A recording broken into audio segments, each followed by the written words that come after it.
longevity of an artist's career is predominantly in the hands of the artist themselves, and if this current century has taught me anything with the current crop of artists, is that the quality of their material doesn't necessarily matter as to how long their time in the limelight lasts. Despite releasing some wretched material in the early stages of their career, acts such as Meghan Trainor, Jason Derulo and Katy Perry, just to name a few, are still lapping up the rewards and still have solid careers. On the opposite end, you have someone like Craig David, a man who was destined for unfathomable heights back in 2000 and was subsequently nominated for 6 Brit Awards 1 year later after the immense success of his debut album Born to Do It and the solid follow-up album that was slicker than your average. But after that, the wheels started to come off. Many credit his nosedive as a result of the celebrity parody show Bo Selector, and David himself felt that he'd essentially become a punchline because of the show, which ultimately, in his mind, damaged his career. Whether this was the definitive reason,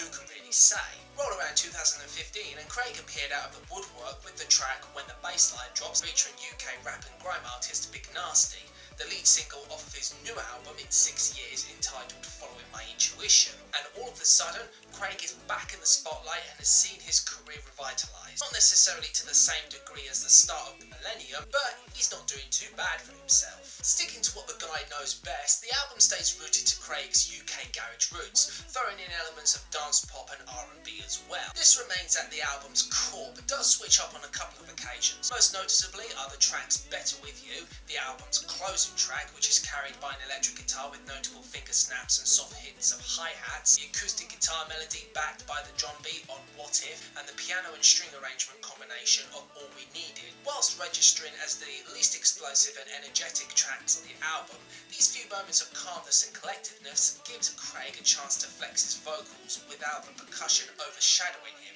and these moments are very much welcomed. Lyrically, the album stays within the confines of